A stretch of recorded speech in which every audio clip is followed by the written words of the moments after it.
All right, let's get it. Welcome to another edition of NOPUMPFAKE Sports. I'm your host, Passport T. Let's talk a little Clippers basketball. Oh man, last night was a doozy. We played the Memphis Grizzlies, and basically in that late third, early fourth quarter, man, we basically ran off the court.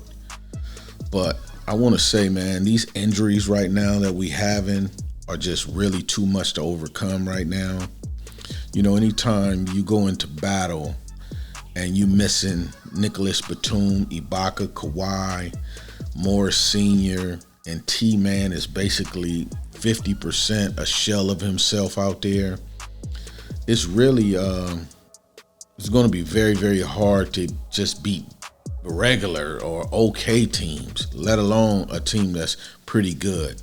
I would place the Grizzlies in that, just a decent team, but they have the superstar in Ja Morant. I can't say enough about the kid, man. This dude could actually just ball. He's lights out on the court. I can't complain about his game at all. In the beginning of the year, I noticed that he really couldn't shoot the three that well. But as the season progressed this year, you could tell he's been working on his game and he developed that three-point shot.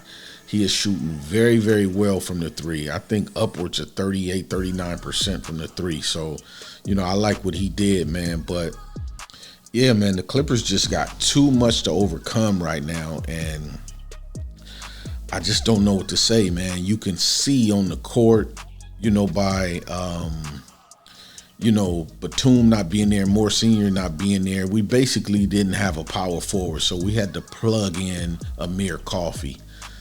Amir is a wing, man. He's not a power forward. He cannot guard those big guys, man, and you could see it in the game, man. I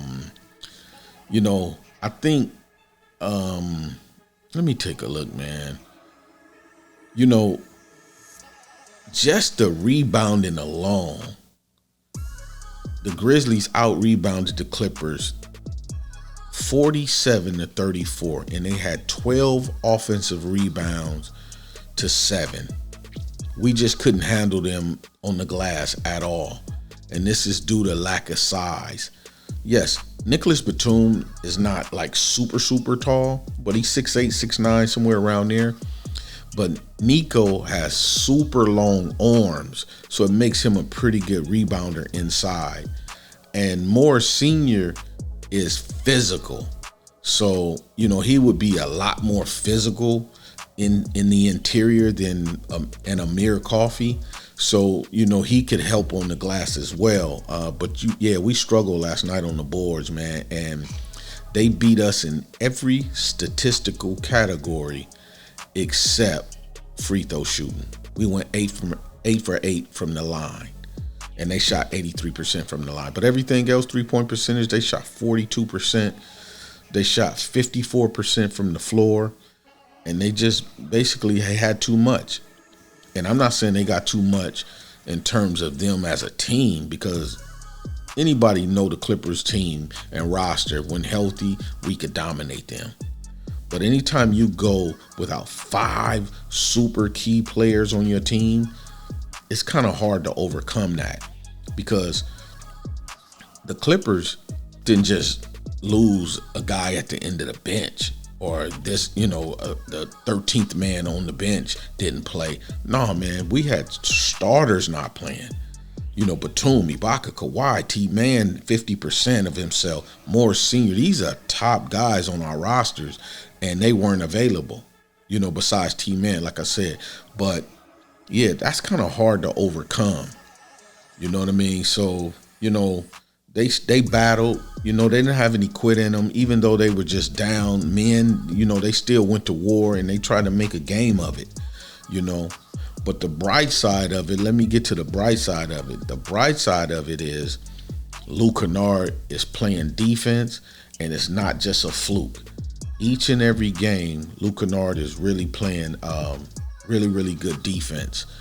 And PG last night was probably the most efficient that he's been all season. PG played 31 minutes, he scored 23 points, He shot 50% from the field, and he went 5 of 9 from the 3-point line, 56% from the three.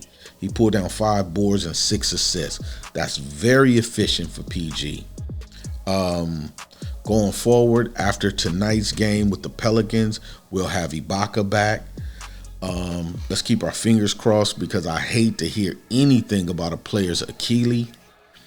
And let's just hope Nicholas Batum is nothing super serious. But if you guys have any more information on Batum, leave it in the comment section. So, because I don't really have any updates on it. But, I got my fingers crossed, because I hate to hear anything about a player's Achilles heel.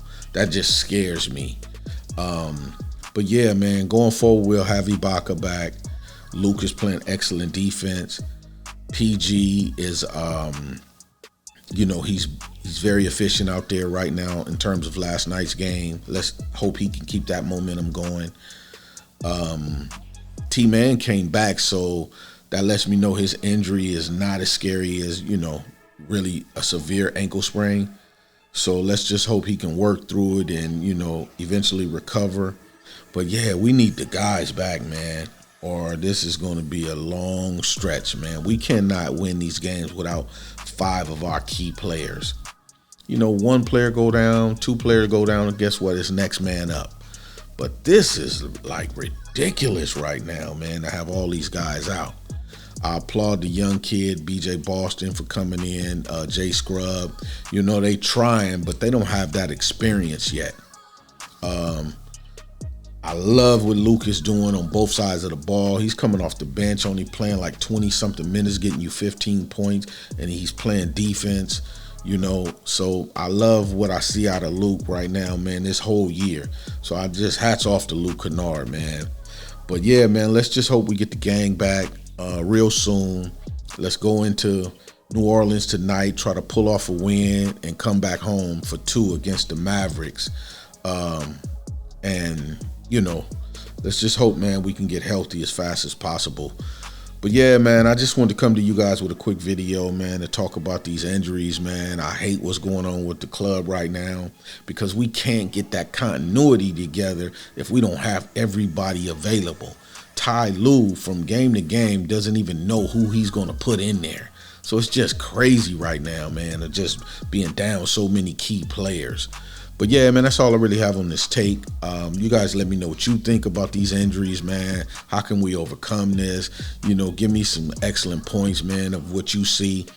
But like I said, the bright side of it, man, is Ibaka is coming back. Luke is still doing his thing, and PG is, he's still balling at a top level, man. So yeah, man, I'm going to see you guys on the next one. This has been another edition of No Pump Fake Sports. I'm your host, Passport T. You guys hit that like button, the subscribe button, the bell icon to get all the notifications. And I'm going to catch you guys on the next one. Peace.